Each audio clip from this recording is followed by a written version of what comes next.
നമസ്കാരം. Covet online ക്ലാസ്സിന്റെ മറ്റൊരു വീഡിയോയിലേക്ക് എല്ലാവർക്കും സ്വാഗതം. ഇന്ന് നമ്മൾ ഡിസ്കസ് ചെയ്യാൻ പോകുന്നത് വളരെ ഇമ്പോർട്ടന്റ് ആയിട്ടുള്ള ഒരു കാര്യമാണ്. കാരണം ഞങ്ങൾക്ക് ഒരുപാട് എൻക്വയറി വന്ന ഒരു സംഭവമാണ് എങ്ങനെ പഠിക്കാം, എങ്ങനെയാണ് അതിന്റെ ടോപ്പിക്കുകൾ കിടക്കുന്നത്. കാരണം എല്ലാവർക്കും അറിയാം, ഹൈക്കോർട്ട് അസിസ്റ്റന്റ് സംബന്ധിച്ച് നോക്കുകയാണെങ്കിൽ അതിന്റെ സിലബസ് നോക്കുകയാണെങ്കിൽ എന്താ കംപ്ലീറ്റ് വേഗ് ആയിട്ടാണ് അവർ കൊടുത്തിരിക്കുന്നത്. വെറുതെ GK എന്ന് പറഞ്ഞിട്ട് ഏകദേശം ഒരു 5 ഭാഗങ്ങളും പിന്നെ മാത്സും ഇംഗ്ലീഷും അങ്ങനെയാണ് കൊടുത്തിരിക്കുന്നത്. അപ്പോൾ GK വളരെ ഇമ്പോർട്ടന്റ് ആയിട്ടുള്ള മേഖല തന്നെയാണ്. അപ്പോൾ പല കാര്യങ്ങളും വ്യക്തതയില്ല സിലബസിൽ. അപ്പൊ എന്ത് പഠിക്കണം, എങ്ങനെ പഠിക്കണം, ആദ്യമായിട്ട് പഠിക്കുന്നവരുണ്ട്, വേറെ എക്സാമിന് പഠിച്ചുകൊണ്ട് പഠിക്കുന്നവരുണ്ട്, ഡിഗ്രി ലെവലൊക്കെ PSC എക്സാംസുകൾക്കൊക്കെ വേണ്ടി പഠിക്കുന്ന ആൾക്കാരും ഇതിൽ പങ്കെടുക്കുന്നുണ്ട്. പക്ഷെ അവർക്കൊന്നും കൃത്യമായിട്ടുള്ള ഒരു ഐഡിയ എന്ത് പഠിക്കണം എന്ന് ഇതുവരെ കിട്ടിയിട്ടില്ല. എങ്ങനെയാണ് ഇതിൽ മുന്നോട്ട് പോകേണ്ടത് എന്നുള്ളൊരു കൃത്യമായിട്ടുള്ളൊരു പ്ലാൻ ആരുടെ കയ്യിലും ഇല്ല. അപ്പൊ നമുക്ക് ഒരുപാട് എൻക്വയറി വരുന്നുണ്ട്, എങ്ങനെയാണ് പഠിക്കുക, ഏത് രീതിയിൽ മുന്നോട്ട് പോകണം, എങ്ങനെയായിരിക്കും ഒരു ടൈം ടേബിൾ സെറ്റ് ചെയ്ത് തരാൻ പറ്റുമോ എന്നൊക്കെ പറഞ്ഞ് ഒരുപാട് എൻക്വയറി വരുന്നുണ്ട്. അപ്പൊ അതിന്റെ ഭാഗമായിട്ടാണ് നമ്മൾ പ്രീവിയസ് ക്വസ്റ്റ്യൻ പേപ്പറൊക്കെ അനലൈസ് ചെയ്ത് പുതിയ ട്രെൻഡിനനുസരിച്ച് കുറച്ച് കാര്യങ്ങളും കൂടെ ഇൻക്ലൂഡ് ചെയ്തിട്ട് ഒരു പ്ലാൻ നിങ്ങൾക്ക് വേണ്ടി ഉണ്ടാക്കിയിരിക്കുന്നത്. അപ്പോൾ ഇതിൽ എത്രത്തോളം ഈ പ്ലാൻ വർക്കാവും നമുക്ക് നോക്കാം. ഏകദേശം 90 ദിവസത്തെ ഒരു പ്ലാനാണ് ഇവിടെ ഉണ്ടാക്കിയിരിക്കുന്നത്. അപ്പൊ പലരും ചോദിക്കും, 90 ദിവസം ഉണ്ടോ എക്സാമിന്? ഇല്ല, എക്സാമിന് 90 ദിവസം ഉണ്ടോ ഇല്ലേ എന്ന് നമുക്ക് പറയാൻ പറ്റില്ല, അൺസർട്ടൺ ആയിട്ടുള്ള കാര്യമാണ്. പക്ഷേ ഈ പ്ലാൻ നമ്മൾ ഉണ്ടാക്കിയിരിക്കുന്നത്, അല്ലെങ്കിൽ ഈ ടൈം ടേബിൾ നമ്മൾ ഉണ്ടാക്കിയിരിക്കുന്നത് അഡ്ജസ്റ്റ് ചെയ്യാൻ പറ്റുന്ന രീതിയിലാണ്. ഇപ്പൊ നമുക്ക് പെട്ടെന്ന് എക്സാം വരികയാണെങ്കിൽ അതിനനുസരിച്ച് ടോപ്പിക്സ് കയറ്റി നമുക്ക് ഈ ടൈം ടേബിളുകൾ അഡ്ജസ്റ്റ് ചെയ്യാൻ പറ്റും. അപ്പോൾ കൃത്യമായിട്ടുള്ള ഒരു ടോപ്പിക് വൈസ് നമ്മൾ ഡിവൈഡ് ചെയ്ത് 1 തൊട്ട് 90 ദിവസം വരെയുള്ള കാര്യങ്ങൾ കൃത്യമായിട്ട് ഈ ടൈം ടേബിളിൽ നമ്മൾ പറഞ്ഞിട്ടുണ്ട്. നമ്മളുടെ ഒരു ലെവൽ വെച്ച്, നമ്മളുടെ ഒരു എക്സ്പീരിയൻസ് വെച്ച്, നമ്മൾ ക്വസ്റ്റ്യൻ പേപ്പർ അനലൈസ് ചെയ്ത് വെച്ച ഒരു നോളേജ് വെച്ചിട്ടാണ് ഈ പ്ലാൻ ഉണ്ടാക്കിയിരിക്കുന്നത്. അപ്പൊ നിങ്ങൾക്ക് എല്ലാവർക്കും ബെനിഫിഷ്യൽ ആവുമെന്നാണ് കരുതുന്നത്. അപ്പോൾ നമുക്ക് നോക്കാം എങ്ങനെയാണ് ആ പ്ലാൻ വരുന്നത്, എങ്ങനെയാണ് അതിന്റെ സ്ട്രക്ചർ, എന്തൊക്കെ ചെയ്യണം എന്നുള്ള രീതിയിലൊക്കെ നമുക്ക് നോക്കാം. പിന്നെ ഇതിന്റെ ഒപ്പം കുറെ ടെസ്റ്റുകൾ വരുന്നുണ്ട്. ടെസ്റ്റുകൾ നിങ്ങൾ എടുക്കാൻ പറയുന്നുണ്ട്. അപ്പോൾ നിങ്ങൾ ടെസ്റ്റുകൾ സ്വന്തമായിട്ട് എടുക്കാൻ പറ്റുന്നൊരു ടെസ്റ്റുകൾ സ്വന്തമായിട്ട് എടുക്കാം, അല്ലാത്തവർ നമ്മളായിട്ട് കോൺടാക്ട് ചെയ്യാം. നമ്മളൊരു ടെസ്റ്റ് സീരീസ് ഈ പ്ലാന്റെ ബേസിൽ ലോഞ്ച് ചെയ്യുന്നുണ്ട്. അപ്പോൾ ആ രീതിയിലുള്ള ആൾക്കാർക്ക് താല്പര്യം ഉണ്ടെങ്കിൽ ടെസ്റ്റ് നമ്മളുടെ അടുത്ത് നിന്ന് പർച്ചേസ് ചെയ്യാൻ പറ്റും നിങ്ങൾക്ക്. അതിന്റെ കാര്യങ്ങളൊക്കെ നമ്മൾ ഡീറ്റെയിൽ ആയിട്ട് പറഞ്ഞിട്ടുണ്ടാവും പിന്നീട്. അപ്പോൾ നമുക്ക് ആദ്യം പ്ലാനിലോട്ട് പോവാം. പ്ലാനിൽ എങ്ങനെയാണ് കാര്യങ്ങൾ മുന്നോട്ട് പോകുന്നതെന്നൊക്കെ നമുക്ക് നോക്കാം. അപ്പോൾ ആദ്യത്തെ ദിവസം തന്നെ ഡേ 1, അതിന് മുമ്പ് നിങ്ങൾ ഡേ 1 പോകുന്നതിന് മുമ്പ് കുറച്ച് കാര്യങ്ങൾ ശ്രദ്ധിക്കേണ്ടതുണ്ട്. എന്താണ്? ഡെയിലി ചെയ്യേണ്ട കുറച്ച് കാര്യങ്ങളുണ്ട്, അത് മസ്റ്റ് ആയിട്ട് നിങ്ങൾ ചെയ്തേ പറ്റൂ. എന്തൊക്കെയാണ്? ഡെയിലി വൊക്കാബുലറി, അത് നിർബന്ധമാണ്. ഡെയിലി വൊക്കാബുലറി നോക്കണം. അതുപോലെ തന്നെ ന്യൂസ് പേപ്പറിൽ വരുന്ന ഒരു ഇംഗ്ലീഷ് ന്യൂസ് പേപ്പറിൽ വരുന്ന എന്താണ് ഹിന്ദു ആയിക്കോട്ടെ, ഹിന്ദുവിൽ വരുന്ന ഒരു ആർട്ടിക്കിൾ നിങ്ങൾ നിർബന്ധമായിട്ടും വായിച്ചിരിക്കണം. നിങ്ങളുടെ റൈറ്റിംഗ് സെഷനൊക്കെ ഒരുപാട് ഗുണം ചെയ്യും. പിന്നെ വരുന്ന എന്താണ്, നമ്മൾ ഇംഗ്ലീഷിന്റെ ഭാഗമായിട്ട് വരുന്ന ആന്റോണിമംസ്, സിനോണിംസ്, അതുപോലെ തന്നെ phrases, verbs, one word substitution, ഇതൊക്കെ നിങ്ങൾ ഇടയ്ക്കിടയ്ക്ക് പഠിച്ചുകൊണ്ടിരിക്കണം. എന്നാലേ ഈ പ്ലാൻ നമുക്ക് വർക്കാക്കാൻ പറ്റുള്ളൂ. പിന്നെ ഈ പ്ലാനിൽ ഒരു പ്രത്യേകത എന്താണെന്ന് വെച്ചിട്ടുണ്ടെങ്കിൽ ഇതിൽ ഡിസ്ക്രിപ്റ്റീവിന്റെ കാര്യമൊക്കെ കൃത്യമായിട്ട് പറഞ്ഞിട്ടുണ്ട്. പിന്നെ നമ്മളുടെ ടെസ്റ്റ് സീരീസിന്റെ കാര്യം പറഞ്ഞല്ലോ, ആ ടെസ്റ്റ് സീരീസിലും എന്താണ് ഫുൾ ടെസ്റ്റുകൾ നമ്മൾ ഇതിൽ പ്രൊവൈഡ് ചെയ്യുന്നുണ്ട്. അല്ലാത്തവർക്ക് ഇപ്പോൾ നേരത്തെ ഫുൾ ടെസ്റ്റുകൾ അല്ലെങ്കിൽ ഡിസ്ക്രിപ്റ്റീവ് ടെസ്റ്റ് എടുക്കുന്നവർക്ക് നമ്മൾ വേറെ ഡിസ്ക്രിപ്റ്റീവിന്റെ ടെസ്റ്റ് സീരീസും ലോഞ്ച് ചെയ്തിട്ടുണ്ട്. അതും കൂടെ അതിന്റെ ഒപ്പം പറയുന്നുണ്ട്. അപ്പോൾ നമുക്ക് പ്ലാനിലോട്ട് പോവാം, എങ്ങനെയാണ് കാര്യങ്ങൾ എന്തൊക്കെയാണെന്നുള്ളതൊക്കെ. അപ്പോൾ ഡേ 1, അപ്പോൾ ഡേ 1 കാര്യങ്ങൾ ജസ്റ്റ് എന്നെ ഒന്ന് ഔട്ട്ലൈൻ പറയുന്നുണ്ട്. എന്താണ്?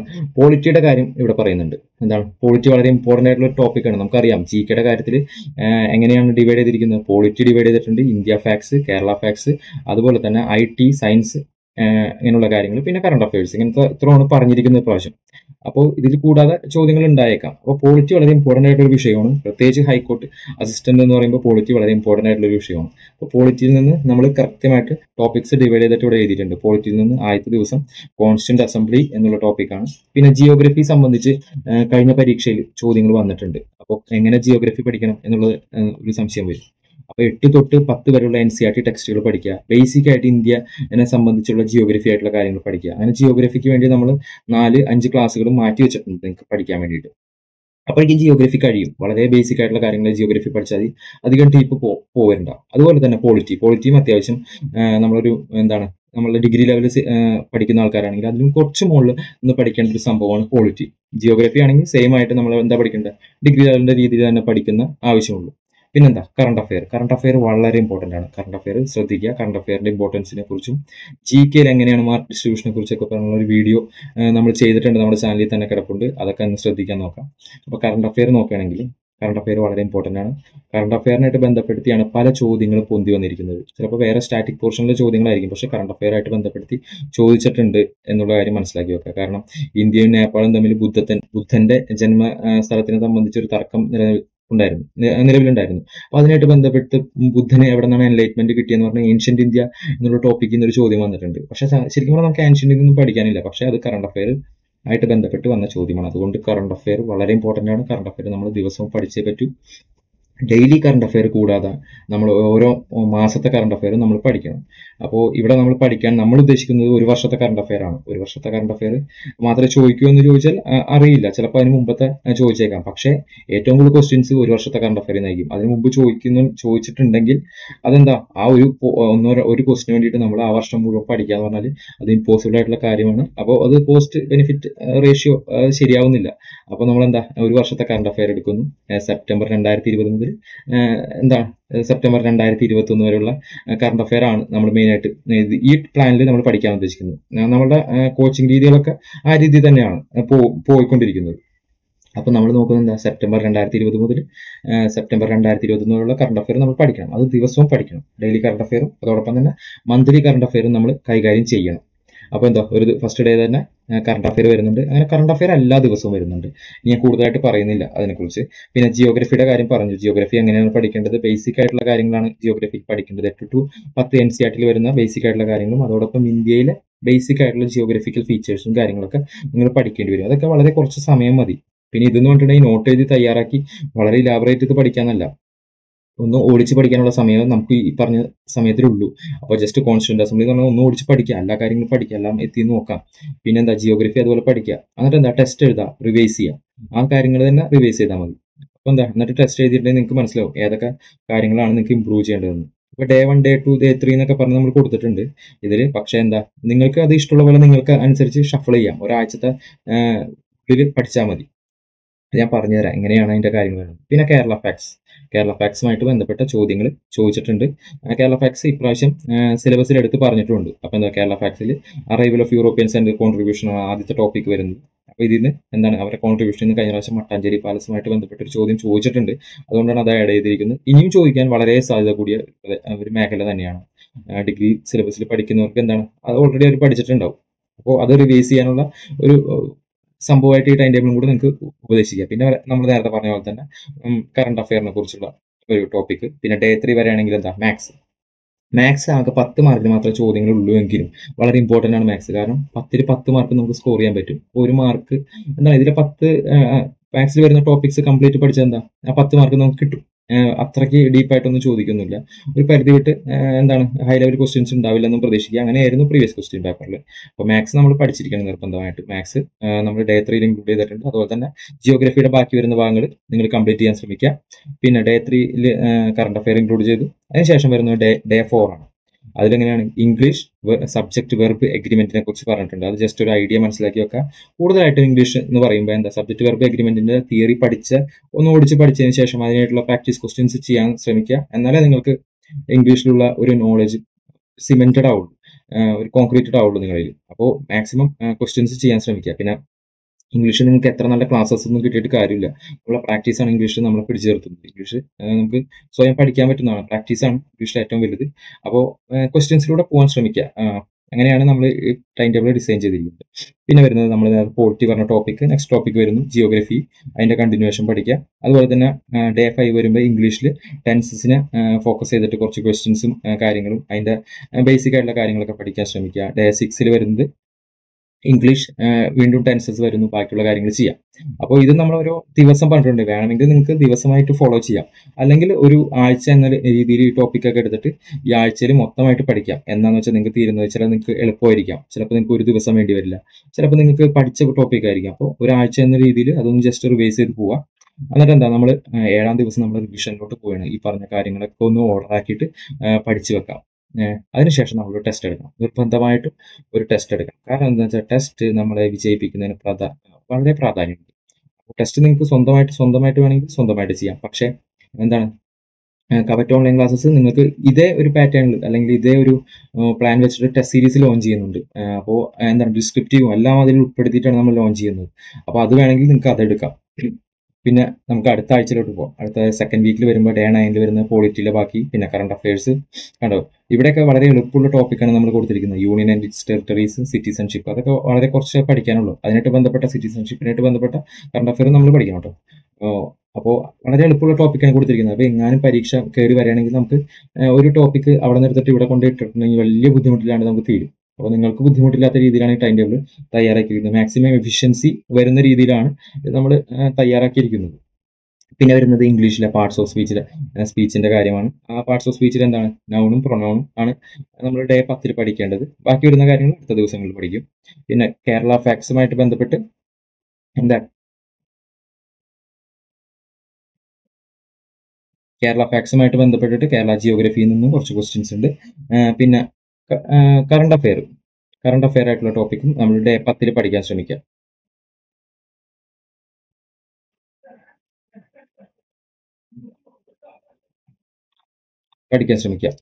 പിന്നെ വരുന്നത് ഡേ 11 കാര്യമാണ് ഇംഗ്ലീഷ് പാർട്സ് ഓഫ് സ്പീച്ച്. പിന്നെ മാത്സിന്റെ സിംപ്ലിഫിക്കേഷനിലെ പ്രോബ്ലംസ് നമ്മൾ ഒരുപാട് കണ്ടിട്ടുണ്ട്, അത് നമ്മൾ പഠിക്കാൻ ശ്രമിക്കുക. പിന്നെ ഒക്ടോബറിലെ കറണ്ട് അഫെയർ, അതായത് കറണ്ട് അഫെയർ നമ്മളോട് ഉദ്ദേശിക്കുന്നത് 5 ദിവസമാണ്. 5 ദിവസം കഴിഞ്ഞാൽ ഒരു മാസം നിങ്ങൾ കംപ്ലീറ്റ് ചെയ്തിരിക്കണം.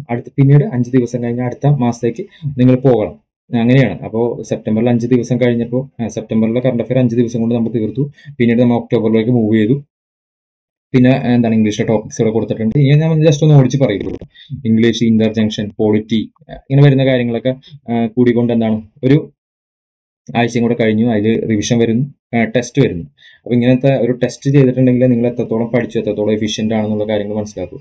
ഇത് നിങ്ങൾ എക്സ്പീരിയൻസ്ഡ് ആയിട്ടുള്ള ആൾക്കാർക്ക് പഠിക്കാനും അതുപോലെ തന്നെ പുതിയ ആൾക്കാർക്ക് പഠിക്കാനും കുറച്ച് എഫേർട്ട് എടുത്താൽ പഠിക്കാനും എളുപ്പത്തിൽ സാധിക്കുന്ന രീതിയിലാണ് ടൈം ടേബിൾ സെറ്റ് ചെയ്തിരിക്കുന്നത്. നിങ്ങൾക്ക് ടൈം ടേബിൾ നമ്മൾ ഡിസ്ക്രിപ്ഷനിൽ കൊടുത്തിട്ടുണ്ടാവും, നിങ്ങളത് നോക്കാം. പിന്നെ വരുന്ന എന്താണ്, ഡേ 17 കേരള ഫാക്സുമായിട്ട് ബന്ധപ്പെട്ട് പോളിറ്റി, ഇംഗ്ലീഷ്, മാത്സ്, അതുപോലെ തന്നെ അതിലെ ടോപ്പിക്സ് കംപ്ലീറ്റ് വരുന്നുണ്ട്. ഇന്ത്യ ഫാക്സിൽ മെയിനായിട്ട് നമുക്ക് എടുത്തു പറയാൻ പറ്റുന്ന ഒരു ടോപ്പിക്കാണ് ഇന്ത്യൻ ഹിസ്റ്ററി എന്ന് പറയുന്നത്. അതായത് ഇന്ത്യൻ നാഷണൽ മൂവ്മെന്റ് എന്നുള്ള ചോദ്യങ്ങളാണ് മെയിനായിട്ട് വന്നിരിക്കുന്നത്. 1857 കലാപം തൊട്ട് അങ്ങോട്ട് 1947 വരെയുള്ള ചോദ്യങ്ങളാണ് ചോദിച്ചിരിക്കുന്നത് ഇന്ത്യ ഫാക്സിൽ ഇന്ത്യൻ ഹിസ്റ്ററി ആയിട്ട് ബന്ധപ്പെട്ടിട്ട്. അപ്പോൾ അത് പഠിക്കാൻ ശ്രമിക്കുക. അതുപോലെ തന്നെ കേരള ഫാക്സിൽ എന്താ, നമ്മളുടെ തിരുവിതാംകൂറിലുള്ള രാജാക്കന്മാരുടെ കോൺട്രിബ്യൂഷൻസും കാര്യങ്ങളും അതും ചോദിച്ചിട്ടുണ്ട്, അതും പഠിക്കാൻ ശ്രമിക്കുക. പിന്നെ പോളിറ്റിയുടെ ബാക്കി കാര്യങ്ങളും എന്താണ്, റിവിഷനും ടെസ്റ്റും, നമ്മൾ നേരത്തെ പറഞ്ഞ പോലെ തന്നെ റിവിഷനും ടെസ്റ്റും പോകുന്ന കാര്യങ്ങളൊക്കെ ഉണ്ട്. അപ്പോൾ ഇതിൽ എന്തെങ്കിലും സംശയം ഉണ്ടെങ്കിൽ നമ്മളായിട്ട് നേരിട്ട് കോൺടാക്ട് ചെയ്യാം. നിങ്ങൾക്ക് നമ്മുടെ ഈ പറയുന്ന ടൈം ടേബിൾ എന്തെങ്കിലും സംശയം ഉണ്ടെങ്കിൽ നിങ്ങൾക്ക് നേരിട്ട് കോൺടാക്ട് ചെയ്യാം. ഇനി അടുത്ത ആഴ്ച വരികയാണെങ്കിൽ എന്താണ്, അതിന്റെ ഒരു കണ്ടിന്യൂവേഷൻ ആയിട്ടാണ് പിന്നെ വരുന്നത് ഫ്രേസൽ വെർബ്സ്, ഇംഗ്ലീഷിന്റെ ഫാക്റ്റുകൾ. ഫ്രേസൽ വെർബൊക്കെ നമ്മൾ ഇടയ്ക്കിടയ്ക്ക് നോക്കിക്കൊണ്ടിരിക്കേണ്ട കാര്യമാണ്, പക്ഷെ നമ്മളൊരു ടോപ്പിക്കായിട്ട് ഇൻക്ലൂഡ് ചെയ്തതുള്ളൂ. പിന്നെ വരുന്നത് എന്താണ്, അടുത്തതിൽ ഇന്ത്യൻ ഹിസ്റ്ററിയുടെ ബാക്കി ഭാഗങ്ങൾ, മാത്സ് വരുന്നുണ്ട്, മാത്സിലെ റേഷ്യോസ് വരുന്നുണ്ട്, പിന്നെ പോളിറ്റിയുടെ ബാക്കി പത്രങ്ങൾ വരുന്നുണ്ട്. ഇതിലൊക്കെ നമുക്ക് അറിയാവുന്ന കാര്യങ്ങളാണ്, നമ്മൾ ഇമ്പോർട്ടൻ്റ് ആയിട്ട് നോക്കേണ്ട കാര്യമില്ല. പിന്നെ ഇന്ത്യ ഫാക്സിൽ ഇന്ത്യൻ ഹിസ്റ്ററിയിൽ വൈസ്രോയ്സ് വരുന്നുണ്ട്. കഴിഞ്ഞ കൊല്ലം ദീപാവലി ഡിക്ലറേഷൻ ആരാണ് കൊണ്ടുവന്നെന്നുള്ള ചോദ്യങ്ങൾ ഉണ്ടായിരുന്നു. അപ്പോൾ നമ്മൾ വൈസ്രോയ് എന്നുള്ള ടോപ്പിക്ക് നമ്മൾ ഇന്ത്യൻ നാഷണൽ മൂവ്മെന്റ് ആയിട്ട് ബന്ധപ്പെട്ടുള്ള ടോപ്പിക് തന്നെയാണ്, അതും പഠിക്കേണ്ടി വരും. അപ്പോൾ അത് പഠിക്കുക. അതോടൊപ്പം തന്നെ കറണ്ട് അഫെയർ ഇപ്പോൾ ജനുവരി എത്തിയിരിക്കുന്നു, നമ്മൾ ഡേ 30 ആയപ്പോഴേക്കും. പിന്നെ അതിനുശേഷം എന്താ, റിവിഷൻ ചെയ്യുക, ഒരു ദിവസം റിവിഷൻ ചെയ്യുക, പിന്നെ ടെസ്റ്റ് ചെയ്യുക. അപ്പോൾ നിങ്ങൾക്ക് ഏതെങ്കിലും തരത്തിലുള്ള എന്താണ്, നമ്മളുടെ ഡേയ്സ് കുറവാണ് വരുന്നതെങ്കിൽ പരീക്ഷയ്ക്ക്, അപ്പോൾ നമ്മൾ ഈ ടെസ്റ്റും റിവിഷനും ഒക്കെ ഏകദേശം ഒരു ദിവസം വെക്കാം, എന്നിട്ട് അഡ്ജസ്റ്റ് ചെയ്യാൻ പറ്റും. നമുക്ക് അഡ്ജസ്റ്റ് ചെയ്യാൻ പറ്റും. നമ്മൾ അങ്ങനെ വരികയാണെങ്കിൽ നമ്മൾ തന്നെ അഡ്ജസ്റ്റ് ചെയ്ത് തരും ഈ ടൈം ടേബിൾ. അപ്പോൾ ഈ ടൈം ടേബിൾ ശ്രദ്ധിക്കുക. പിന്നെ വരുന്നത് പോളിറ്റി. അടുത്ത ആഴ്ചയിൽ വരുമ്പോൾ ഇമ്പോർട്ടൻ്റ് ആയിട്ടുള്ള കാര്യങ്ങൾ ഞാൻ മാത്രമേ പറയുന്നുള്ളൂ, എക്സ്പ്ലെയിൻ ചെയ്യാത്ത കാര്യങ്ങളൊക്കെ. Polity, Kerala facts, current affair. പിന്നെ വരുന്നത് സയൻസ് ഒരു ഇമ്പോർട്ടൻറ്റ് ടോപ്പിക്കാണ്. സയൻസിനെ സംബന്ധിച്ച് എങ്ങനെ പഠിക്കും, ഒരു രൂപരേഖയില്ല. സയൻസിന് ഒരുപാട് കാര്യങ്ങളുണ്ട്. അപ്പോൾ ബേസിക് ആയിട്ട് നിങ്ങൾക്ക് ചോദിച്ചിട്ടുള്ള ക്വസ്റ്റ്യൻസ് ഒക്കെ നിങ്ങൾക്ക് അറിയാം. ഓരോ സംഭവങ്ങളെ കുറിച്ച്, ഓരോ സ്റ്റഡിയെ കുറിച്ചൊക്കെയാണ് മെയിനായിട്ട് ചോദിച്ചിരിക്കുന്നത്. വിറ്റാമിൻ ഡെഫിഷ്യൻസി എന്നൊക്കെ പറഞ്ഞാൽ വളരെ ഇമ്പോർട്ടൻ്റ് ആണ്. എല്ലാ മത്സര പരീക്ഷയിലും കാണുന്ന ഒരു സംഭവമാണ് ഈ വിറ്റാമിൻ ഡെഫിഷ്യൻസീസ് ഒക്കെ. അപ്പോൾ അത് പഠിക്കാൻ ശ്രമിക്കുക. അതാണ് നമ്മളിവിടെ ഇൻക്ലൂഡ് ചെയ്തിരിക്കുന്നത്. അത് കൂടാതെ പിന്നെ കേരള ഫാക്സ്, നാഷണൽ മൂവ്മെന്റ്, സയൻസിന്റെ ഓർഗൻസ് ആൻഡ് ഡിസീസ്, അതുപോലെ തന്നെ IT എന്നൊരു വിഷയമുണ്ട് നമുക്ക്. IT എന്ന വിഷയത്തിൽ സൈബർ ലോ വളരെ ഇമ്പോർട്ടൻ്റ് ആണ്. അപ്പോൾ അതൊക്കെ വെച്ചിട്ട് എന്താണ്, ഈ ആഴ്ച കഴിയുന്നു, റിവിഷൻ ചെയ്യുക. പിന്നെ വരുന്ന എന്താണ്, 41ാമത്തെ ദിവസത്തിൽ വരുന്ന ഇന്ത്യ ഫാക്ട്സുമായിട്ട് ബന്ധപ്പെട്ടുള്ള കാര്യങ്ങളിൽ ഇന്ത്യൻ ഹിസ്റ്ററിയാണ്. ഇന്ത്യൻ ഹിസ്റ്ററിയിൽ മുഗളന്മാരെ സംബന്ധിച്ച് ചോദ്യങ്ങൾ ചോദിച്ചിട്ടുണ്ട് കഴിഞ്ഞ പരീക്ഷയിൽ. അപ്പോൾ മുഗളന്മാരുടെ ഏകദേശം ഒരു ഐഡിയ ഉണ്ടാക്കി വെക്കുക, ബേസിക് ഐഡിയ മുഗളന്മാരെ കുറിച്ച് ഉണ്ടാക്കി വെക്കുക. വേണമെങ്കിൽ നിങ്ങൾക്ക് ഡൽഹി സുൽത്താനേറ്റും കൂടെ അതിൻ്റെ ഒപ്പം ചേർത്ത് പഠിക്കാം. പിന്നെ അതുപോലെ സയൻസ്, ഇംഗ്ലീഷ് ഒക്കെ വരുന്നുണ്ട്. അപ്പോൾ സയൻസിൽ നമ്മൾ ചെയ്യേണ്ടത് എന്താ, എൻവയോൺമെന്റും ആയിട്ട് ബന്ധപ്പെട്ട് വരുന്ന കറണ്ട് അഫയേഴ്സ്, അതിനായിട്ട് ബന്ധപ്പെട്ട ട്രീറ്റികൾ, അങ്ങനെ കുറെ എന്താണ് കോപ്പറേഷൻസും കാര്യങ്ങളൊക്കെ ഉണ്ട്. അതൊക്കെ ഒന്ന് നോക്കി വെക്കുക. കാരണം പുതിയൊരു ട്രെൻഡ് വെച്ചിട്ട് അതിൽ നിന്നൊക്കെ ചോദ്യങ്ങൾ ഉണ്ടാവാനുള്ള ചാൻസ് വളരെ കൂടുതലാണ്. IPCC റിപ്പോർട്ടുകൾ ഒക്കെ വന്നിട്ടുണ്ടായിരുന്നു റീസെന്റ് ആയിട്ട്. അതൊക്കെ കറണ്ട് അഫയർ ആയിട്ട് ലിങ്ക് ചെയ്തിട്ട് നിങ്ങൾ സയൻസിന്റെ ഒപ്പം പഠിക്കാൻ ശ്രമിക്കുക. ഉറപ്പായിട്ടും ചോദ്യങ്ങൾ ഉണ്ടാവും. പിന്നെ ഇംഗ്ലീഷിൽ റീഡിംഗ് കോംപ്രിഹെൻഷൻ പ്രാക്ടീസ് എന്തായാലും ചെയ്യുക. റീഡിംഗ് കോംപ്രിഹെൻഷൻ ഇവിടെ ഉദ്ദേശിക്കുന്നത് എന്താണ്, റൈറ്റിംഗിന്റെ കാര്യമല്ല. അതിൽ മൾട്ടിപ്പിൾ ചോയ്സ് ആയിട്ടുള്ള ചോദ്യങ്ങൾ ചോദിച്ചിട്ടുണ്ട്. അവിടെ നിന്നുള്ള ചോദ്യങ്ങൾ ഒന്ന് പ്രാക്ടീസ് ചെയ്യുക. 2-3 റീഡിംഗ് കോംപ്രിഹെൻഷൻ ഒക്കെ നിങ്ങൾ എടുത്തിട്ട് പ്രാക്ടീസ് ചെയ്യുക ദിവസങ്ങളിലൊക്കെ. അധികം സമയം വേണ്ട. പിന്നെ ഈ ആഴ്ചത്തെ റിവിഷൻ, ഡേ 47 റിവിഷനാണ് പിന്നീട് വരുന്നത്. പിന്നെ അതുപോലെ തന്നെ അതിനെ തുടർന്ന് വരുന്ന ടെസ്റ്റ്. അപ്പോൾ ടെസ്റ്റ് ഞാൻ പറഞ്ഞല്ലോ, കവറ്റ് നമ്മൾ ടെസ്റ്റ് ലോഞ്ച് ചെയ്തിട്ടുണ്ട്, ലോഞ്ച് ചെയ്യാൻ പോകുന്നു. അപ്പോൾ ഇതേ പാറ്റേൺ വെച്ചിട്ട് അതിൽ പരമാവധി പറ്റുന്ന ആൾക്കാർ സബ്സ്ക്രൈബ് ചെയ്യുക. അല്ലെങ്കിൽ നിങ്ങൾ സ്വന്തമായിട്ട് പഠിക്കാൻ പറ്റുകയാണെങ്കിൽ വെൽ ആൻഡ് ഗുഡ്, സ്വന്തമായിട്ട് പഠിക്കുക. പിന്നെന്താ, സയൻസിന്റെ കാര്യം പറഞ്ഞു. പിന്നെ ഇവിടെ വരുന്ന Kerala and India related current affairs, health related ആയിട്ടുള്ള കറണ്ട് അഫയറിൽ നിന്ന് ചോദ്യങ്ങൾ ഉറപ്പായിട്ട് ചോദിക്കും. അതുകൊണ്ട് ആ ടോപ്പിക് നമ്മളിവിടെ ഇൻക്ലൂഡ് ചെയ്തിട്ടുണ്ട്. പിന്നെ വരുന്ന എന്താണ്, ഡേ 50 വരികയാണെങ്കിൽ maths, simple interest, compound interest. അതുപോലെ തന്നെ കറണ്ട് അഫയർ നമ്മൾ ഏപ്രിൽ എത്തി നിൽക്കുന്നു. നമ്മൾ വീണ്ടും പറയുന്നു, 5 ദിവസമാണ് ഒരു മാസത്തെ കറണ്ട് അഫയർ നിങ്ങൾക്ക് പഠിക്കാൻ വേണ്ടത്. 5 ദിവസം കഴിഞ്ഞാൽ അടുത്ത കറണ്ട് അഫയറിലോട്ട് പോവുക നിർബന്ധമായിട്ട്. പിന്നെ വരുന്ന എന്താണ്, ഡേ 52 അടുത്ത ആഴ്ചയിൽ വരുമ്പോൾ ഡേ 52 IT-യിലാണ്. IT-യിൽ നമ്മൾ എങ്ങനെ പഠിക്കും, IT-യിൽ ബേസിക് നോളജ് ഉണ്ട്. ഇപ്പൊ ബേസിക് ആയിട്ടുള്ള കാര്യങ്ങൾ, കമ്പ്യൂട്ടറിന്റെ ഹാർഡ്വെയർ, ഇൻപുട്ട് ഔട്ട്പുട്ട്, അങ്ങനെയുള്ള കാര്യങ്ങളൊക്കെ നമുക്ക് അറിയാൻ പറ്റുമൊന്നും അധികമായിട്ട് പഠിക്കേണ്ട ആവശ്യമില്ല. പക്ഷെ നമ്മൾ നോക്കേണ്ടത് എന്താ, PSC-യിലെ പ്രീവിയസ് ഇയർ ക്വസ്റ്റ്യൻ പേപ്പർ നോക്കാം. അതോടൊപ്പം തന്നെ കറണ്ട് അഫയർ ആയിട്ട് വരുന്ന, കറണ്ട് അഫയർ എന്ന് ഉദ്ദേശിക്കുന്നത് എന്താണ്, പെഗാസസ് എന്ന് പറഞ്ഞ സോഫ്റ്റ്വെയർ ഉണ്ട്. അതിനായിട്ട് ബന്ധപ്പെട്ട സോഫ്റ്റ്വെയർ, പിന്നെ നാസ വികസിപ്പിച്ച സോഫ്റ്റ്വെയർസ് ഉണ്ട്. അതിനായിട്ട് ബന്ധപ്പെട്ട കാര്യങ്ങളൊക്കെ പേപ്പറിൽ ഉണ്ടാവും. അതൊക്കെ ഒന്ന് നോട്ട് ചെയ്ത് വെക്കാം. പിന്നെന്താ, ഈ പറയുന്ന PSC-യിലെ പ്രീവിയസ് ഇയർ ക്വസ്റ്റ്യൻ പേപ്പർ വളരെ ഇമ്പോർട്ടൻ്റ് ആണ്. അപ്പോൾ ആ ക്വസ്റ്റ്യൻസ് ചെയ്തിട്ടുണ്ടെങ്കിൽ എന്താ, അവിടെ നിന്നൊക്കെ ചിലപ്പോൾ നേരിട്ട് 2-3 ക്വസ്റ്റ്യനൊക്കെ നമ്മൾ കണ്ടിട്ടുണ്ട് ക്വസ്റ്റ്യൻ പേപ്പറിൽ. അപ്പോൾ ആ ക്വസ്റ്റ്യൻസ് നിങ്ങൾ പഠിക്കാൻ ശ്രമിക്കുക. അപ്പോൾ അങ്ങനെ ഒരുപാട് മേഖല കവർ ആയി പോകും. അപ്പോൾ നമ്മൾ സ്പെസിഫിക് ആയിട്ട് ടോപ്പിക് IT-യിൽ നിന്ന് എടുത്ത് പറയാത്തത് കൊണ്ടാണ്. ആ ഒരു പ്രീവിയസ് ക്വസ്റ്റ്യൻ പേപ്പറിൽ വെച്ച് പഠിക്കുകയാണെങ്കിൽ നിങ്ങൾ ഒരുപാട് മേഖല കവർ ആയി പോകും. അത് പഠിക്കാൻ അധികം സമയവും വേണ്ട. അതുകൊണ്ടാണ് ഒരു ദിവസം ആ പറയുന്ന previous year question paper discuss ചെയ്യാൻ നമ്മൾ ഇട്ടിരിക്കുന്നത്. പിന്നെന്താ, ഇംഗ്ലീഷിൽ ഞാൻ വീണ്ടും പറഞ്ഞു, ഇംഗ്ലീഷിലെ ടോപ്പിക്സ് ഒക്കെ ഏകദേശം കഴിയാറ്. ഇനി നമുക്ക് പ്രാക്ടീസ് ആണ് വേണ്ടത്. അപ്പൊ ഇംഗ്ലീഷിൽ നമ്മൾ ക്രോസ് ടെസ്റ്റിന്റെ പ്രാക്ടീസ് ചെയ്യണം. പിന്നെ അതുപോലെ അതിന്റെ ഒപ്പം കറണ്ട് അഫയർ പഠിക്കാം. കറണ്ട് അഫയർ എല്ലാ ദിവസവും പഠിക്കണം.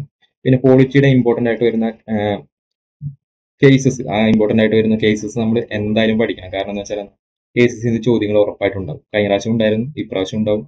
ഇനി അടുത്ത പ്രാവശ്യം പരീക്ഷ നടക്കുകയാണെങ്കിൽ അത് അടുത്ത പ്രാവശ്യം ഉണ്ടാവും. പിന്നെ എന്താ, ആ ആഴ്ച കഴിയുമ്പോൾ എന്താ, റിവിഷനും ടെസ്റ്റും ചെയ്യുക.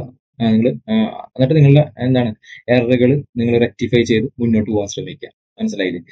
പിന്നെ വരുന്നത് എന്താണ്, മാത്സിലെ കാര്യങ്ങൾ, ഇംഗ്ലീഷിന്റെ practice test, sentence improvement practice വളരെ ഇമ്പോർട്ടന്റ് ആണ്. അത് നന്നായിട്ട് പ്രാക്ടീസ് ചെയ്യുക. സെന്റൻസ് ഇംപ്രൂവ്മെന്റ് പ്രാക്ടീസ് ഒരു ദിവസം ഇരുന്ന് പ്രാക്ടീസ് ചെയ്യുക. അത് കൂടാതെ നിങ്ങൾക്ക് സമയം കിട്ടുമ്പോൾ ഏതെങ്കിലും ടോപ്പിക്സ് ഒക്കെ പെൻഡിങ് ഉണ്ടെങ്കിൽ നിങ്ങൾ അതിനനുസരിച്ച് അഡ്ജസ്റ്റ് ചെയ്യുക. ഒരു ആഴ്ച ചിലപ്പോൾ വേണ്ടി വരും ചിലവർക്ക്. അപ്പൊ അതിനനുസരിച്ച് നിങ്ങളുടെ ഒരു രീതിയിൽ ഓരോരുത്തർക്കും വ്യത്യാസപ്പെട്ട് കിടക്കുമല്ലോ. ചിലർക്ക് മാത്സ് ഓക്കെ ആയിരിക്കും, ചിലർക്ക് ഇംഗ്ലീഷ് ആയിരിക്കും ഓക്കെ. അപ്പൊ അതിനുള്ള സമയങ്ങൾ അവിടെ നിന്നൊക്കെ കടമെടുത്തിട്ട് നിങ്ങൾ ഇവിടെ ഉപയോഗിച്ച് ഇവിടുന്ന് കുറച്ച് സമയം അവിടെ കൊടുത്തിട്ടൊക്കെ മുന്നോട്ട് നോക്കി പഠിക്കാൻ ശ്രമിക്കുക. അങ്ങനെയാണെങ്കിൽ ടൈം ടേബിൾ വളരെ എഫക്റ്റീവായിട്ട് പോകാൻ പറ്റും. അപ്പോൾ ബേസിക് ആയിട്ട് ചെയ്യേണ്ടത് എന്താ, ആഴ്ചനെ ഫോക്കസ് ചെയ്യുക. മെയിനായിട്ട് ഡേ വെച്ച് പഠിക്കുന്നവർ ഡേ വെച്ച് പഠിക്കുക. ആഴ്ചനെ ഫോക്കസ് ചെയ്യുക. ആഴ്ചയിൽ വരുന്ന ടോപ്പിക്സ് ഒക്കെ നിങ്ങൾ പഠിക്കാൻ ശ്രമിക്കുക. ആഴ്ചയിൽ മൊത്തത്തിൽ ഒരു ഔട്ട്ലൈൻ ഉണ്ടാക്കി നിങ്ങൾക്ക് പഠിക്കുക. അതിനുശേഷം ടെസ്റ്റ് എഴുതാം. അങ്ങനെ ചെയ്യണമെങ്കിൽ വളരെ എഫക്റ്റീവ് ആവും കാര്യങ്ങൾ. പിന്നെ പോളിറ്റി വരണമെങ്കിൽ എന്താ, ജുഡീഷ്യറി സംബന്ധിച്ച് നമ്മൾ കുറച്ച് ഡീറ്റെയിൽ ആയിട്ട് പഠിക്കേണ്ടി വരും. കാരണം ഹൈക്കോർട്ട് അസിസ്റ്റന്റ് എന്നുള്ള എക്സാമാണ്. അപ്പോൾ അറിയാലോ, ഹൈക്കോർട്ട് നടത്തുന്ന എക്സാം ആയതുകൊണ്ട് ജുഡീഷ്യറി സംബന്ധിച്ച് ചോദ്യങ്ങൾ ഉറപ്പായിട്ടുണ്ടാവും. പിന്നെ വരുന്നത് എന്താണ്, സയൻസിന്റെ കാര്യം പറയുകയാണെങ്കിൽ നമ്മൾ നേരത്തെ IT-യിൽ പറഞ്ഞ അതേ ഒരു സ്ട്രാറ്റജിയാണ് നമ്മൾ ഫോളോ ചെയ്യാൻ ഉദ്ദേശിക്കുന്നത്. അത് നിങ്ങൾ ഫോളോ ചെയ്യേണ്ടതെന്ന് ഞങ്ങൾ അഭിപ്രായപ്പെടുന്നു. അപ്പോൾ എന്താ, PSC-യിലെ പ്രീവിയസ് ക്വസ്റ്റ്യൻസ് പഠിക്കുക. ഫിസിക്സിൽ വരുന്ന, കെമിസ്ട്രിയിൽ വരുന്ന, ബയോളജിയിൽ വരുന്ന ക്വസ്റ്റ്യൻസ് ഒക്കെ കംപ്ലീറ്റ് PSC-യിൽ ചോദിച്ച ചോദ്യങ്ങൾ നിങ്ങൾ പഠിക്കുക. അതേപോലെ തന്നെ ആയിരിക്കും ചോദ്യങ്ങൾ, ഒരു വ്യത്യാസവും ഇല്ല. ഹൈക്കോടതി അസിസ്റ്റന്റ് അതേപോലെ തന്നെ ചോദ്യങ്ങളാണ് ചോദിച്ചിരിക്കുന്നത് വരെ. നമ്മൾ വീണ്ടും പറഞ്ഞു, ഇത് പ്രീവിയസ് ക്വസ്റ്റ്യൻ പേപ്പറുകളെ ബേസ് ചെയ്തിട്ടുണ്ടാക്കിയ ഒരു സ്റ്റഡി പ്ലാൻ ആണ്. അപ്പോൾ എന്താണ്, അതിൽ നമ്മൾ കുറെ ക്വസ്റ്റ്യൻസ് കണ്ടിരുന്നു. അതുകൊണ്ടാണ് പറയുന്നത്. അപ്പോൾ സയൻസ് പഠിക്കാൻ ശ്രമിക്കുക. സയൻസ് പ്രാവശ്യം എടുത്ത് പറഞ്ഞിട്ടുണ്ട്. അതുപോലെ തന്നെ റിവിഷൻ ചെയ്യുക, ടെസ്റ്റ് എഴുതാം. പിന്നെ പോളിറ്റിയുടെ ബാക്കി വരുന്ന ഭാഗങ്ങളൊക്കെ നിങ്ങൾ ചെയ്യാൻ നോക്കാം. പിന്നെ ഇമ്പോർട്ടൻ്റ് ആയിട്ട് വരുന്ന കാര്യങ്ങൾ എന്താ മിസീലിനിയസ് ആയിട്ട് കുറച്ച് കാര്യങ്ങൾ ചോദിച്ചു കണ്ടിട്ടുണ്ട് ഈ പറയുന്ന നമ്മളുടെ ഹൈക്കോർട്ട് അസിസ്റ്റന്റ് എക്സാമിന്. അപ്പോൾ അതിൽ വളരെ ഇമ്പോർട്ടൻ്റ് ആയിട്ട് നമ്മൾ ശ്രദ്ധിച്ചിരിക്കുന്ന കാര്യങ്ങൾ ഇന്റർനാഷണൽ ഓർഗനൈസേഷനുമായിട്ട് ബന്ധപ്പെട്ട കറണ്ട് അഫെയറും അതുപോലെ തന്നെ അവരുടെ എന്താണ് സ്ട്രക്ചറൽ രീതികളും എവിടെയാണ് അതിൻ്റെ ആസ്ഥാനം എന്നുള്ള കാര്യങ്ങളൊക്കെ നമ്മൾ നോക്കി വെക്കേണ്ടതായിട്ടുണ്ട്. അത് ഉറപ്പായിട്ട് അതിൽ നിന്ന് ചോദ്യങ്ങൾ ഉണ്ടാവും, ചോദ്യങ്ങൾ കണ്ടിട്ടുണ്ട്. അതുകൊണ്ടാണ് ഇന്റർനാഷണൽ കോപ്പറേഷൻസ്, സാർക്ക്, ട്രീറ്റീസ്, ഇന്ത്യയുടെ പാർട്ടിസിപ്പേഷനുള്ള RCEP വരുന്ന കറണ്ട് അഫയേഴ്സുകൾ, പിന്നെ ഇന്ത്യയായിട്ട് ബന്ധപ്പെട്ട് വരുന്ന ട്രീറ്റികൾ, ഇതൊക്കെ നിങ്ങൾ നോക്കി വെക്കുക. അത് വളരെ കുറഞ്ഞ സമയം മതി. അതിൻ്റെയൊക്കെ ഡാറ്റ ഒക്കെ കളക്ട് ചെയ്ത് പെട്ടെന്ന് അത് നോക്കാൻ ശ്രമിക്കുക. പിന്നെ വരുന്നതാണ് കറണ്ട് അഫെയർ പഠിക്കുക, റിവിഷൻ ചെയ്യുക, ടെസ്റ്റ് എഴുതുക. പിന്നെ വരുന്നത് നമ്മുടെ അടുത്ത ആഴ്ചയിൽ, അതായത് 73-ാം ദിവസം വരുന്ന എന്താണ് ഡിസ്ക്രിപ്റ്റീവിന്റെ ഒരു മേഖലയാണ് നമ്മൾ ചെയ്യുന്നത്. ഡിസ്ക്രിപ്റ്റീവിന് ഇത്ര വൈകിപ്പോയി എന്നുള്ളത് ശരിയാണ്, പക്ഷേ നമ്മൾ ടെസ്റ്റിനനുസരിച്ചും കൂടെയാണല്ലോ ടൈം ടേബിൾ സെറ്റ് ചെയ്തിരിക്കുന്നത്. അതുകൊണ്ടാണ് ഡിസ്ക്രിപ്റ്റീവ് ഇത്ര വൈകിപ്പോയത്. അപ്പോൾ നിങ്ങൾക്ക് നേരത്തെ എഴുതി പഠിക്കണമെങ്കിൽ എന്താ വളരെ നല്ല കാര്യമാണ്. നിങ്ങളുടെ ഈ പറയുന്ന ടൈം ടേബിൾ തുടങ്ങുമ്പോൾ തന്നെ ഓരോ ദിവസവും ഏതെങ്കിലും ഒരു റീഡിംഗ് കോംപ്രഹെൻഷൻ വായിക്കുക, അതിന് ഉത്തരം എഴുതാൻ ശ്രമിക്കുക. അതുപോലെ തന്നെ പ്രിസി റൈറ്റിംഗ് ചെയ്യുക. പ്രിസി റൈറ്റിംഗ് എന്താണെന്നുള്ള കാര്യങ്ങളും റീഡിംഗ് കോംപ്രഹെൻഷൻ എന്താണെന്നും എങ്ങനെയാണ് ഇതിനെ ടാക്കിൾ ചെയ്യേണ്ടതെന്നൊക്കെയുള്ള കൃത്യമായിട്ടുള്ള വീഡിയോ നമ്മുടെ ചാനലിലുണ്ട്. അത് പോയി കാണുക. എന്നിട്ട് ഈ പറയുന്ന സാധനങ്ങൾ പ്രാക്ടീസ് ചെയ്യുക നമ്മുടെ ടൈം ടേബിൾ പ്രകാരം, അല്ലെങ്കിൽ നിങ്ങൾ സ്വന്തമായിട്ട് പ്രാക്ടീസ് ചെയ്യുക. അപ്പോൾ ഇത് പ്രാക്ടീസ് ചെയ്താലേ ഇത് വളരെ മുന്നോട്ട് പോകാൻ പറ്റും. കാരണം ഇത് റാങ്ക് ഡിറ്റർമിനിങ് ഒരു മേഖലയാണ്. നിങ്ങൾക്കറിയാം, റാങ്ക് ഡിറ്റർമിൻ ചെയ്തുകൊണ്ടിരിക്കുകയാണ്. ഡിറ്റർമിൻ ചെയ്യുന്ന ഒരു സംഭവമാണ് ഈ പറയുന്ന ഡിസ്ക്രിപ്റ്റീവ് എന്നുള്ളത്. റാങ്ക് ലിസ്റ്റിൽ കയറിയാൽ മാത്രം പോരാ, ഡിസ്ക്രിപ്റ്റീവിന് മാർക്ക് ഉണ്ടെങ്കിൽ മാത്രമേ നമുക്ക് ജോലി കിട്ടുള്ളൂ. അപ്പോൾ ഈ ആഴ്ച കംപ്ലീറ്റ് നമ്മൾ എന്താ ഇംഗ്ലീഷ് പ്രാക്ടീസ് ചെയ്യുക, ഇംഗ്ലീഷിലെ മറ്റേ ക്വസ്റ്റ്യൻസ് പ്രാക്ടീസ് ചെയ്യുക. ഇംഗ്ലീഷിലെ ടോപ്പിക്സ് ഒക്കെ നമ്മൾ ഏകദേശം ഈ സമയമാകുമ്പോൾ കഴിഞ്ഞിട്ടുണ്ട്. എന്താ ഇംഗ്ലീഷിൽ പ്രാക്ടീസ് ചെയ്യാൻ വേണ്ടി ഒരുപാട് ടൈം ഇതിട്ട് കൊടുത്തിട്ടുണ്ട്. കാരണം ഇംഗ്ലീഷ് വളരെ ഇമ്പോർട്ടൻ്റ് ആണ്. 50 മാർക്കിൻ്റെ ക്വസ്റ്റ്യൻസ് ഉണ്ട്. അതുകൊണ്ട് കറക്റ്റായിട്ട് നമ്മൾ പ്രാക്ടീസ് ചെയ്യാൻ വേണ്ടി ഒരുപാട് സമയം ഇതിൽ നിങ്ങൾക്ക് തന്നിട്ടുണ്ട്. അപ്പോൾ ഈ ആഴ്ച മുഴുവൻ നമ്മൾ എന്താ ഇംഗ്ലീഷ് പ്രാക്ടീസ് ചെയ്യുക, ഡിസ്ക്രിപ്റ്റീവ് പ്രാക്ടീസ് ചെയ്യുക, ഇംഗ്ലീഷിൻ്റെ ഒബ്ജക്റ്റീവ് പ്രാക്ടീസ് ചെയ്യുക. അതോടൊപ്പം തന്നെ കറണ്ട് അഫെയറിന്റെ ഭാഗങ്ങൾ വായിച്ചുകൊണ്ടിരിക്കുക. കാരണം കറണ്ട് അഫെയർ എല്ലാ ദിവസവും അപ്ഡേറ്റ് ചെയ്താലേ നമുക്കത് കവർ ചെയ്യാൻ പറ്റുള്ളൂ. കറണ്ട് അഫെയർ വീണ്ടും പറയുന്നു വളരെ ഇമ്പോർട്ടൻ്റ് ആണ്. അതുമായിട്ട് ബന്ധപ്പെടുത്തിയാണ് ഇന്ത്യ ഫാക്സ് ആയാലും കേരള ഫാക്സ് ആയാലും പോളിറ്റി ആയാലും അതുപോലെ തന്നെ ഈ സയൻസ് ആൻഡ് IT ആയ പോലും ചോദ്യങ്ങൾ ചോദിച്ചിരിക്കുന്നത്. ഇന്ത്യ ഫാക്സ് വളരെ ഇമ്പോർട്ടൻ്റ് ആയിട്ടുള്ള സംഭവമാണ് എന്ന് ആലോചിച്ച് വെക്കാം. അതിനുശേഷം എന്താ റിവിഷൻ ചെയ്യാം. പിന്നെന്താ ഒരു ഡിസ്ക്രിപ്റ്റീവ് ടെസ്റ്റ് എടുക്കാം. ഡിസ്ക്രിപ്റ്റീവ് ടെസ്റ്റ് ഫുൾ ടെസ്റ്റ് തന്നെ എടുക്കുക നമ്മൾ ആഴ്ച കഴിഞ്ഞിട്ട് പ്രാക്ടീസ് ചെയ്തതിന് ശേഷം. ആ ഡിസ്ക്രിപ്റ്റീവ് ടെസ്റ്റ് നമ്മൾ കവറ്റിന്റെ ഇതിലുണ്ട്. അപ്പോൾ നമ്മളുടെ സീരീസ് ജോയിൻ ചെയ്യുന്നവർക്ക് ആ ടെസ്റ്റ് നമ്മൾ എന്താണ് ഇവാലുവേറ്റ് ചെയ്തിട്ട് നിങ്ങളുടെ പ്രശ്നങ്ങളും കാര്യങ്ങളൊക്കെ പറഞ്ഞു തരും. ഇപ്പോൾ നമ്മൾ ഓൾറെഡി നമ്മളൊരു ടെസ്റ്റ് റണ്ണിങ് ആണ്, 5 ടെസ്റ്റുകൾ ഉണ്ട്. ആ ടെസ്റ്റുകൾ റണ്ണിങ് ആണ്. അപ്പോൾ ഈ ടെസ്റ്റുകളൊക്കെ നിങ്ങൾ എടുക്കാൻ ശ്രമിക്കുക. അപ്പോൾ ഈ ടെസ്റ്റ് ഉള്ളത് കൊണ്ടൊക്കെ, ഈ ഡിസ്ക്രിപ്റ്റീവ് ടെസ്റ്റും കാര്യങ്ങളും ഉള്ളത് കൊണ്ട് ഈ എന്താണ് നമ്മൾ കൊടുക്കുന്ന ആ ഒരു ടെസ്റ്റ് സീരീസ് കുറച്ച് സാധാരണ രീതിയിൽ നിന്ന് കുറച്ച് പൈസ കൂടുതലായിരിക്കും എന്നൂടെ ആലോചിച്ച് നോക്കുക. അതിൻ്റെ ഒപ്പം പിന്നെ വരുന്ന എന്താണ് 81-ാം ദിവസം വരുന്ന മാത്സ് ആണ്. മാത്സിൽ വരുന്ന കാര്യങ്ങൾ, പിന്നെ മിസേലിനിയസ് ആയിട്ട് വരുന്ന കാര്യങ്ങൾ നമ്മൾ നോക്കണം. RBIനെ കുറിച്ച് ചോദ്യങ്ങൾ വന്നിട്ടുണ്ടായിരുന്നു, നീതി ആയോഗിനായിട്ട് ബന്ധപ്പെട്ട ചോദ്യങ്ങൾ വന്നിട്ടുണ്ട്. അതോടൊപ്പം തന്നെ എക്കോണമിയായിട്ട് ബന്ധപ്പെട്ട കറണ്ട് അഫെയറിൽ നിന്നാണ് ചോദ്യം വന്നിരിക്കുന്നത്. നമ്മൾ ഇന്ത്യൻ എക്കോണമി ഒന്നും പഠിക്കേണ്ട ആവശ്യമില്ല, ചിലപ്പോൾ അതിൽ നിന്നും ചോദ്യങ്ങൾ വന്നില്ല. പക്ഷേ ഈ കറണ്ട് അഫെയറിൽ വരുന്ന എക്കോണമി കാര്യങ്ങൾ പഠിക്കാൻ ശ്രമിക്കുക. അതുപോലെ തന്നെ നീതി ആയോഗും RBI തുടങ്ങിയ ഇൻസ്റ്റിറ്റ്യൂഷനിൽ നിന്ന് വരുന്ന കറണ്ട് അഫെയറും അല്ലെങ്കിൽ അവരായിട്ട് ബന്ധപ്പെട്ടുള്ള കാര്യങ്ങളും സ്റ്റാറ്റിക് ആയിട്ടുള്ള കാര്യങ്ങളൊക്കെ പഠിക്കാൻ ശ്രമിക്കുക. പിന്നെ വരുന്നതാണ് അടുത്ത ദിവസം വരുന്നത് മിസേലിനിയസിൽ വരുന്നത് യൂണിയൻ മിനിസ്റ്റേഴ്സും അവരുടെ പ്രൊഫൈലുകളെ കുറിച്ചാണ്. 2 തവണ അതിൽ നിന്ന് ചോദ്യങ്ങൾ വന്നിട്ടുണ്ട്. അപ്പോൾ ആരൊക്കെയാണ് ഇപ്പോഴത്തെ പുതിയ റീഷഫിളിൽ വന്ന മിനിസ്റ്റേഴ്സ്, അവരെ എന്താണ് അവരുടെ പ്രത്യേകതകൾ, എന്തെങ്കിലും പ്രത്യേകതകൾ ഉണ്ടോ, അവരുടെ പേരുകളൊക്കെ ശരിക്കും പഠിച്ചു വെക്കുക. എന്താണ് അവരുടെ പേരുകൾ ശരിക്കും പഠിക്കുക. പേരിൽ നിന്നൊക്കെ ചോദ്യങ്ങൾ കഴിഞ്ഞ പ്രാവശ്യം ഉണ്ടായിട്ടുണ്ട്. പിന്നെ 83-ാം ദിവസം മാത്സിന്റെ കാര്യമൊക്കെ നിങ്ങൾക്ക് അറിയാവുന്നതാണ്, അത് നോക്കിയാൽ മതി. പിന്നെ മിസേലിനിയസ് ആയിട്ട് വരുന്ന ഡിസാസ്റ്റർ മാനേജ്മെന്റിന്റെ ബേസിക് ആയിട്ട് വരുന്ന കുറച്ച് കാര്യങ്ങളുണ്ട്. ഡിസാസ്റ്റർ മാനേജ്മെന്റ് സ്റ്റാറ്റിക് ആയിട്ട് വരുന്ന കാര്യങ്ങൾ ശ്രദ്ധിക്കുക. അതുപോലെ തന്നെ ഡിസാസ്റ്റർ മാനേജ്മെന്റ് ആക്ട് വന്നിട്ടുണ്ട്. ആ ഡിസാസ്റ്റർ മാനേജ്മെന്റ് ആക്ടിനെ കുറിച്ചും കാര്യങ്ങൾ നോക്കുക. പ്രത്യേകിച്ച് ഈ കോവിഡ് കാലഘട്ടത്തിൽ അത് നോക്കി വെക്കേണ്ടത് അത്യാവശ്യം തന്നെയാണ്. അതിൽ നിന്നൊക്കെ ചോദ്യങ്ങൾ എന്തായാലും ഉണ്ടാവും എന്ന് വിചാരിക്കാം. പിന്നെ 84-ാം ദിവസത്തിൽ ഇന്ത്യ ഫാക്സിനെ കുറിച്ച് നമ്മൾ സംസാരിക്കുന്നുണ്ട്. ഇന്ത്യ ഫാക്സിൽ എന്താണ് ഇന്ത്യ ആൻഡ് ദ നോബൽ, ഇന്ത്യക്കും നോബലുമായിട്ടുള്ള ബന്ധം, അതുപോലെ ഇന്ത്യക്ക് കിട്ടിയ ഓസ്കാർ ഇന്ത്യക്കാർക്ക് കിട്ടിയ ഓസ്കാറുകൾ, അതുപോലെ തന്നെ ഇന്ത്യക്ക് കിട്ടിയ ഇന്റർനാഷണൽ അവാർഡ്സും കാര്യങ്ങളൊക്കെ കൃത്യമായിട്ട് നോക്കി പോവാം. ചോദ്യങ്ങൾ ഉറപ്പാണ്. പിന്നെ വരുന്നത് ഇന്ത്യ ഫാക്സുമായിട്ട് ബന്ധപ്പെട്ട് വൈൽഡ് ലൈഫ് സാങ്ച്വറീസ്, നാഷണൽ പാർക്കുകൾ എവിടെ സ്ഥിതി ചെയ്യുന്നു എന്നുള്ള കാര്യങ്ങളൊക്കെ നമ്മൾ പഠിക്കേണ്ടതായിട്ടുണ്ട്. അപ്പോൾ അതൊക്കെ ലിസ്റ്റ് ചെയ്ത് ഈ പറയുന്ന ദിവസം നിങ്ങളൊന്ന് വായിച്ച് നോക്കാം, ടെസ്റ്റ് എഴുതാൻ റിവൈസ് ചെയ്യുക. അപ്പോൾ തന്നെ ഓക്കെ ആവും. പിന്നെ ലിറ്ററേച്ചറായിട്ട് ബന്ധപ്പെട്ട് നിങ്ങൾക്ക് പറ്റാവുന്നത്ര ക്വസ്റ്റ്യൻസ് ഇതിലൂടെ കടന്നു പോകാൻ ശ്രമിക്കുക. ലിറ്ററേച്ചർ എവിടെ നിന്നാണ് ചോദിക്കാൻ അറിയില്ല, ലിറ്ററേച്ചറായിട്ട് ബന്ധപ്പെട്ട് എന്തായാലും ചോദ്യങ്ങൾ ഉണ്ടാവും. മലയാളമായിട്ട് റീസെൻ്റ് ആയിട്ട് അവാർഡ് കിട്ടിയ ലിറ്ററേച്ചർ ഉണ്ടെങ്കിൽ അത് പഠിക്കാൻ ശ്രമിക്കുക. ഇന്ത്യയിലും അതുപോലെ തന്നെ റീസെൻ്റ് ആയിട്ട് വരുന്നതൊക്കെ ഉണ്ടെങ്കിൽ പഠിക്കാൻ ശ്രമിക്കുക. പഴയ ലിറ്ററേച്ചറും വേൾഡ് ക്ലാസ് ലിറ്ററേച്ചറുകളൊക്കെ ഉണ്ടെങ്കിൽ അതും ഒന്ന് നോക്കി പോവാം. പിന്നെ കേരള ഫാക്സുമായിട്ട് ബന്ധപ്പെട്ട് നമ്മളിവിടെ എടുത്ത് പറഞ്ഞിട്ടുണ്ട് ഒരു സംഭവം എന്നാണ് PSC ആയിട്ട് ബന്ധപ്പെട്ട് വരുന്ന കറണ്ട് അഫയേഴ്സ്. PSC ആയിട്ട് ബന്ധപ്പെട്ട് വരുന്ന കേരള ഫാക്ടുമായിട്ട് ബന്ധപ്പെട്ട് വരുന്ന കറണ്ട് അഫയർ നോക്കാം. അതോടൊപ്പം തന്നെ PSCയുടെ പ്രീവിയസ് ക്വസ്റ്റ്യൻ കൂടെ നോക്കണം. ഇവിടെ ആഡ് ചെയ്യാൻ മറന്നുപോയാണ്, പ്രീവിയസ് ക്വസ്റ്റ്യൻ കൂടെ നിങ്ങൾ നോക്കണം. കാരണം കഴിഞ്ഞ പ്രാവശ്യം ഒരു ചോദ്യം ഉണ്ടായിരുന്നു, കിലയുടെ ആസ്ഥാനം എവിടെയെന്നൊക്കെ പറഞ്ഞിട്ടൊരു ചോദ്യം വന്നിട്ടുണ്ടായിരുന്നു. കൃത്യമായിട്ട് PSC അതിന് മുമ്പ് ചോദിച്ച പരീക്ഷ എടുത്തിട്ടതാണ് അവർ. അപ്പോൾ അത് ശ്രദ്ധിക്കുക. കേരള ഫാക്ടുമായിട്ട് ബന്ധപ്പെട്ട് PSCയുടെ പ്രീവിയസ് ഇയർ ക്വസ്റ്റ്യൻസ് നമ്മൾ എന്തായാലും മറക്കാതെ പഠിക്കാൻ ശ്രമിക്കുക. അതുപോലെ തന്നെ എന്താണ് ഇന്ത്യ ഫാക്സ് ആയിട്ട് കൾച്ചറായിട്ട് ബന്ധപ്പെട്ട് വരുന്ന ഡാൻസസ്, പ്രത്യേക തരത്തിലുള്ള ഡാൻസസ് ഒക്കെ എവിടെയാണുള്ളത്, ഫെസ്റ്റിവൽസ്, ഓരോ സംസ്ഥാനങ്ങൾക്ക് ഓരോ ഫെസ്റ്റിവൽസ് ഉണ്ട്, അത് ഏതൊക്കെ സംസ്ഥാനങ്ങളാണെന്ന് പഠിച്ചു വെക്കാം. അതുപോലെ തന്നെ ആർക്കിടെക്ചറായിട്ട് ബന്ധപ്പെട്ട് വരുന്ന കാര്യങ്ങൾ, ഏതൊക്കെ സംസ്ഥാനത്തിന് അതിൻ്റെ പ്രത്യേകതകളുണ്ട്. മെയിനായിട്ട് കറണ്ട് അഫയറിൽ വന്ന ആർക്കിടെക്ചർ പഠിക്കുകയാണെങ്കിൽ നിങ്ങൾക്ക് നന്നായിരിക്കും. കഴിഞ്ഞ പ്രാവശ്യം പലരുമായിട്ട് ആർക്കിടെക്ചറൊക്കെ ചോദിച്ചിരുന്നത് കറണ്ട് അഫയറായിട്ട് ബന്ധപ്പെട്ട വരുന്ന കാര്യങ്ങളാണ്. പിന്നെ കറണ്ട് അഫയറിന്റെ ഏകദേശം നമ്മളിപ്പോൾ കംപ്ലീറ്റ് ആയിട്ടുണ്ടാവും 86 ദിവസം ആയപ്പോഴേക്കും. അപ്പോൾ എന്താ പിന്നെ വരുന്നത് ഇമ്പോർട്ടൻ്റ് ആയിട്ടുള്ള ടോപ്പിക്കുകളെ കുറിച്ചാണ്. കോവിഡ്, ഒളിമ്പിക്സ് തുടങ്ങിയ ഇമ്പോർട്ടൻ്റ് ആയിട്ട് വരുന്ന കറണ്ട് അഫയർ ടോപ്പിക്കുകളൊക്കെ നിർബന്ധമായിട്ടും പഠിക്കാൻ ശ്രമിക്കുക.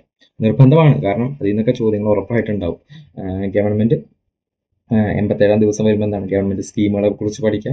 അതുപോലെ തന്നെ മിസ്സേലിനിയസ് ആയിട്ട് എന്താണ് CRPC ഇമ്പോർട്ടൻ്റ് ആയിട്ടുള്ള സെക്ഷൻസിനെ കുറിച്ച് പഠിക്കുക. അതുപോലെ തന്നെ IPC കുറിച്ച് പഠിക്കുക. പിന്നെ റീസെന്റ് ആയിട്ട് വന്നിട്ടുള്ള ലോസുകളെ കുറിച്ചൊക്കെ ഒന്ന് നോക്കാൻ ശ്രമിക്കുക. പിന്നെന്താ റിവൈസ് ചെയ്യുക. അപ്പോൾ പിന്നെ 3 ടെസ്റ്റ് നമ്മൾ എടുക്കുക. എന്താണ് ഫുൾ ടെസ്റ്റ്, അതായത് ഈ പറയുന്ന ഡിസ്ക്രിപ്റ്റീവും അതുപോലെ തന്നെ ഒബ്ജക്റ്റീവും അടങ്ങുന്ന ഫുൾ ടെസ്റ്റ് നമ്മൾ എടുക്കുക. ഈ പറയുന്ന ഡിസ്ക്രിപ്റ്റീവ് ടെസ്റ്റ് നമുക്ക് നമ്മൾ അയച്ചു തന്നാൽ നമ്മൾ ഇവാലുവേറ്റ് ചെയ്യുന്നതാണ്.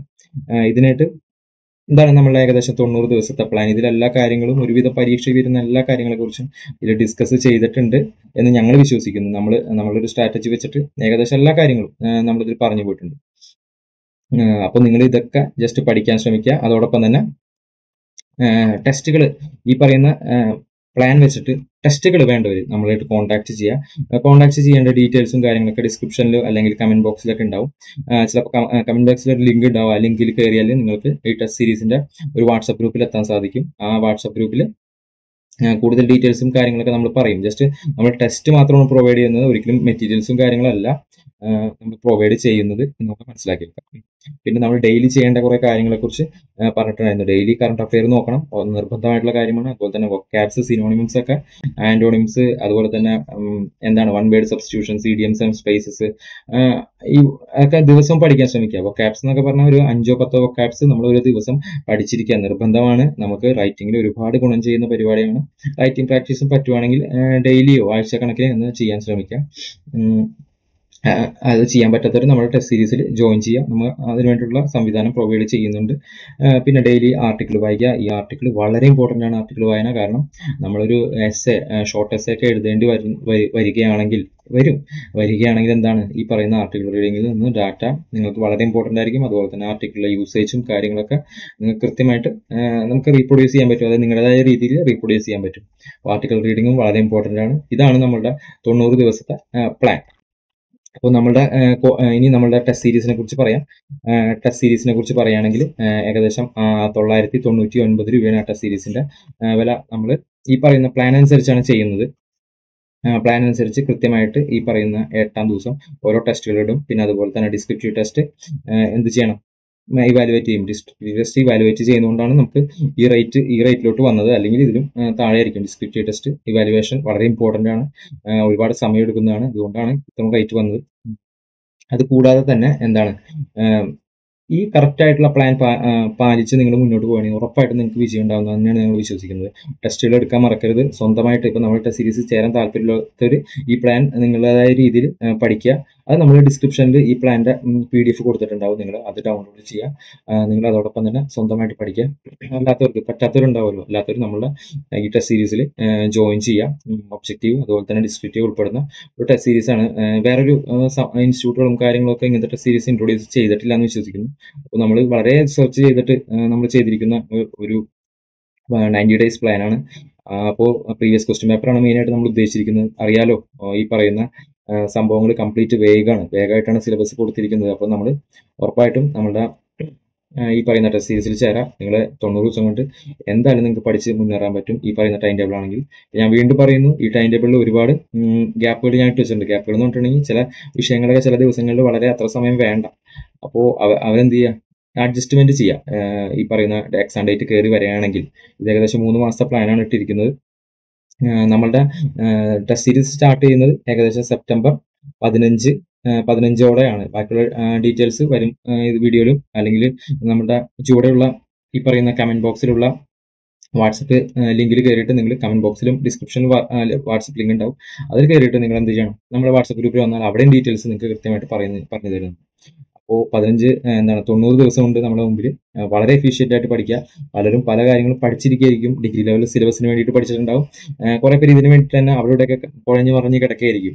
അപ്പോൾ എല്ലാവരും കൂടെ ഈ ഒരു പ്ലാൻ വെക്കുക, അല്ലെങ്കിൽ നിങ്ങൾ സ്വന്തമായിട്ട് ഒരു പ്ലാൻ ഉണ്ടാക്കുക. അതിൻ്റെ ഒരു ബേസ് ആണ് ഉണ്ടാക്കി വെച്ചിരിക്കുന്നത്. അപ്പോൾ ഇത് വെച്ചിട്ടൊരു പ്ലാൻ ഉണ്ടാക്കാൻ ശ്രമിക്കുക സ്വന്തമായിട്ട് അവരുടേതായ കൺവീനിയൻസിൽ. കാരണം ഈ പ്ലാൻ തന്നെ എല്ലാവർക്കും ഫോളോ ചെയ്യാൻ പറ്റുന്ന വരില്ല. അവരുടേതായ കൺവീനിയൻസിൽ ഒരു പ്ലാൻ ഉണ്ടാക്കുക, മുന്നോട്ട് പോവുക, പഠിക്കുക. ഹൈക്കോർട്ട് അസിസ്റ്റന്റ് എക്സാംസ് ഡേറ്റുകളൊക്കെ അടുത്ത് തന്നെ പബ്ലിഷ് ആവുമെന്ന് വിചാരിക്കുന്നു. എല്ലാവരും ഉറപ്പായിട്ടും വിജയിക്കട്ടെ. Thank you.